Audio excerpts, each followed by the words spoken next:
Finally, a boundary-pushing superhero movie is here. Captain Marvel may have some very specific messages, but does it still give the moviegoers what they want?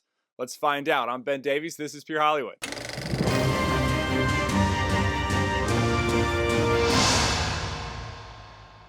Captain Marvel finally got away from the Rocky press tour and back where movies belong, in theaters for the viewers. So was the Rocky lead up because of all the groundbreaking, boundary-pushing elements? Marvel's first female superhero lead? No. That was actually Red Sonja all the way back in 1984, followed up by Elektra in 2005. And also DC did Wonder Woman back in 1974 and Supergirl in 1985. In fact, it wasn't even the first female minority lead superhero movie. That was actually Catwoman in 2004. Okay, maybe it was the first successful superhero movie directed by a woman. Yeah, no, actually one of the most respected and acclaimed as far as adaptations from a Marvel superhero movie was Punisher Warzone in 2008. Directed by Lexi Alexander. Wait, you didn't notice that? Probably because the movie was praised for being directed great and not because of someone's genitalia. Okay, fine, but what about the first female directed and female led superhero movie? No, that was actually Patty Jenkins and Gal Gadot in Wonder Woman. But because the world restarted in 2016 and politics decided to rally voters around discriminatory outrage, this movie, Captain Marvel, finally pushed the boundaries and gave us all what we wanted. It's all about third wave intersectional feminism, no romance and no character flaws. I mean, thank God we finally got out from under that thumb of oppression in 2019. And in spite many outlets casting the blame of any negative reviews on misogynistic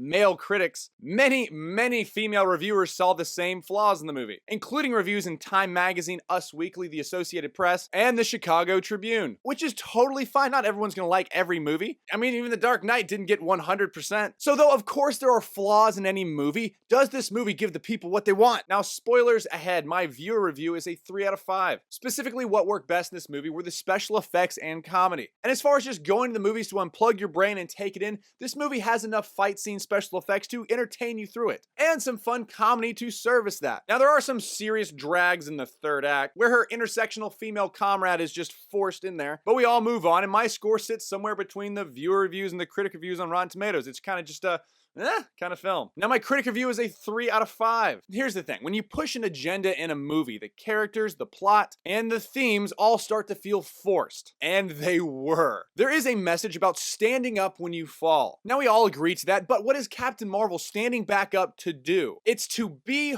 herself, because yourself is the best anyone can be. And that is categorically not true. Let me explain. A hero is a hero because they strive for something higher than selves, higher than themselves. They grow, they mature, and they finally embody a symbol of something greater. Brie Larson basically plays Thor before Thor became a hero. He was an unapologetic, arrogant, defiant, completely overpowered jerk. Basically a toxic dude. However, he discovers the error in how he's oriented himself in the world, and he becomes humble, sacrificial, and self-critical. Now imagine if the message was, Thor, just be yourself. Do what you want to do. Don't listen to your father. He's just trying to control and oppress you. You know, follow your truth. And so Thor just doubled down on his worst self-seeking personality traits. Well, that is exactly who Captain Marvel is. And I really want to give a pass on this, but I can't. Brie Larson's delivery as the lead character in the movie is unbearable because of all this. She's annoying, she's dismissive, she's arrogant, she's pushy and demeaning because that's what a strong woman is in 2019. Like, no, please stop. And because third wave feminism pushes the idea that every positive feminine trait is a social construct forced on women by the patriarchy, here is their solution for what is the best version of a woman. Basically be unapologetically you with no accountability, which is a terrible message to tell any little girl or little boy. And this also in the movie makes Nick Fury, the father of the Avengers, become nothing more than a slapped around piece of comic relief because, of course, Captain Marvel is always right. Now, there are some bright spots in the movie, including performances by Ben Mendelsohn and Jude Law, who really just steal the show when they're on screen. Now, my faith and values is a 4 out of 5. In spite of the way they wrap up the messages and in Captain Marvel, there are some solid values to promote. Never giving up, standing up, fighting the good fight. These are all admirable, even if every example given on screen are brothers, fathers, and other men putting women down for no reason. There are also some great sacrificial moments solidifying the value of sacrificing yourself for others. Now, Captain Marvel is already a financial success, which also worries me a bit for the upcoming Marvel movies. That studios will move away from telling universal themes, wrapped in really entertaining movies, towards specific ideological bents, wrapped up in CGI. But, you know, we'll have to wait and see. All in all, Captain Marvel is worth a watch if you enjoy those mid-tier kind of Marvel movies. And we all can now just hold our breath and hope